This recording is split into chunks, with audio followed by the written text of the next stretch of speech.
সরকার SIR special intensive revision এই শব্দটা নিয়ে সারা রাজ্য তথা দেশ জুড়ে একটা পরিবেশ তৈরি করা হচ্ছে, মানুষের মধ্যে বিভ্রান্তি তৈরি করার একটা অপপ্রয়াস চেষ্টা করা হচ্ছে। এসআইআর বিষয়টি কি মানুষের কাছে সহজভাবে নিয়ে যাওয়ার প্রয়োজনীয়তা রয়েছে বলে আমি মনে করি।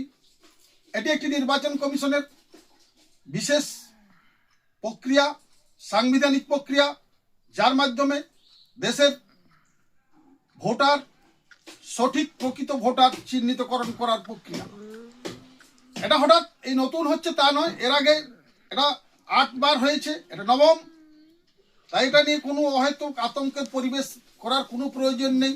প্রকৃত ভারতীয় হিন্দু মুসলমান প্রত্যেকেই এই এসআইআর প্রক্রিয়ায় থাকবেন, তাদের কোনো চিন্তার নেই, কোনো বিষয় নেই। এটা নির্বাচন কমিশন বলেছেন, আমি বলছি না।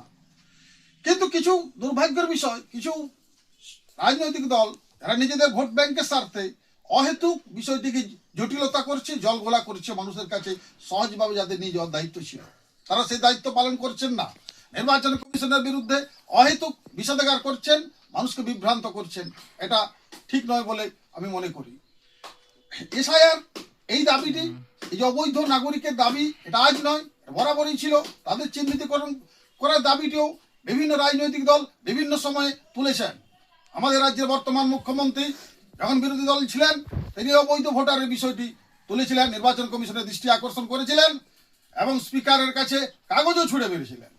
আজ তিনি রাজ্যের মুখ্যমন্ত্রী, যখন এই প্রক্রিয়া হচ্ছে, তার বিরোধিতা করাটা এটা কি দ্বিচারিতা নয়? আমি আপামার ভারতবাসী, হিন্দু মুসলমান সবাইকার কাছে আমার আবেদন, অনুরোধ, অহেতুক বিভ্রান্তি চেষ্টা করবেন না।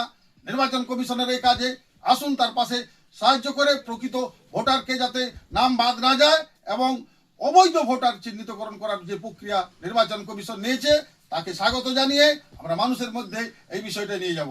নমস্কার।